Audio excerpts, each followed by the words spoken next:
ओम नमः शिवाय। राधे राधे। जय श्री कृष्ण। कार्तिक कृष्ण पक्ष की त्रयोदशी तिथि के दिन धनतेरस का पर्व पूरी श्रद्धा व विश्वास के साथ मनाया जाता है। धनवंतरी के अलावा इस दिन देवी लक्ष्मी और धन के देवता कुबेर की भी पूजा करने की मान्यता है। इस दिन को मनाने के पीछे धनवंतरी के जन्म लेने की कथा के अलावा इसके बारे में एक दूसरी कहानी भी प्रचलित है। कहा जाता है कि एक समय भगवान विष्णु मृत्यु लोक में विचरण करने के लिए आ रहे थे। तब लक्ष्मी जी ने भी उनसे साथ चलने का आग्रह किया। तब विष्णु जी ने कहा कि यदि मैं जो बात कहूँ तुम अगर वैसा ही मानो तो फिर चलो।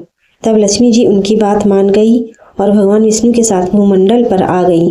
कुछ देर बाद एक जगह पर पहुंचकर भगवान विष्णु ने लक्ष्मी जी से कहा कि जब तक मैं ना आऊं तुम यहाँ ठहरो, मैं दक्षिण दिशा की ओर जा रहा हूँ, तुम उधर मत आना।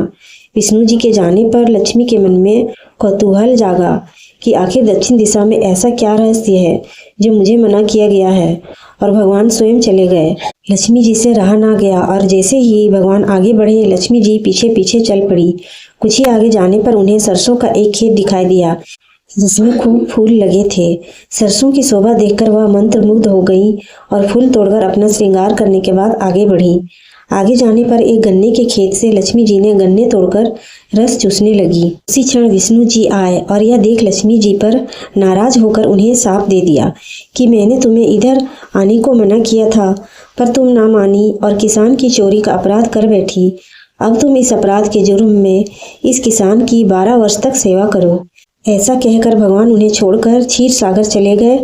तब लक्ष्मी जी उस गरीब किसान के घर रहने लगी। एक दिन लक्ष्मी जी ने उस किसान की पत्नी से कहा कि तुम स्नान कर पहले मेरी बनाई गई इस देवी लक्ष्मी का पूजन करो, फिर रसोई बनाना, तब तुम जो मांगोगी मिलेगा।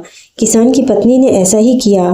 पूजा के प्रभाव और लक्ष्मी की कृपा से किसान का घर दूसरे ही दिन से अन्न, धन, रत्न, स्वर्ण आदि से भर गया। लक्ष्मी ने किसान को धन ध्यान से पूर्ण कर दिया। किसान के 12 वर्ष बड़े आनंद से कट गए। फिर 12 वर्ष के बाद लक्ष्मी जी जाने के लिए तैयार हुई। विष्णु जी लक्ष्मी जी को लेने आए तो किसान ने उन्हें भेजने से इनकार कर दिया।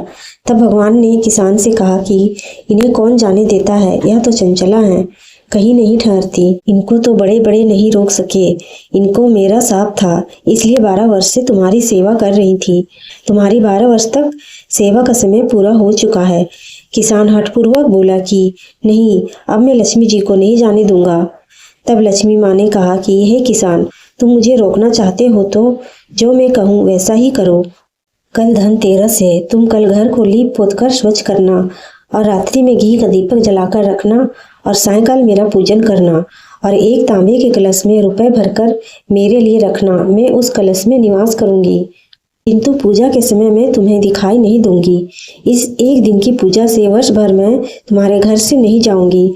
यह कर वह दीपकों के प्रकाश के साथ 10 दिशाओं में फैल गई। अगले दिन किसान ने लक्ष्मी जी के कथा अनुसार पूजन किया। उसका घर धन धान्य से परिपूर्ण हो गया। इसी वजह से हर वर्ष तेरस के दिन लक्ष्मी जी की पूजा होने लगी। ये वीडियो आपको अच्छा लगा हो तो वीडियो को लाइक करके चैनल को सब्सक्राइब कीजिए। राधे राधे। जय लक्ष्मी नारायण की।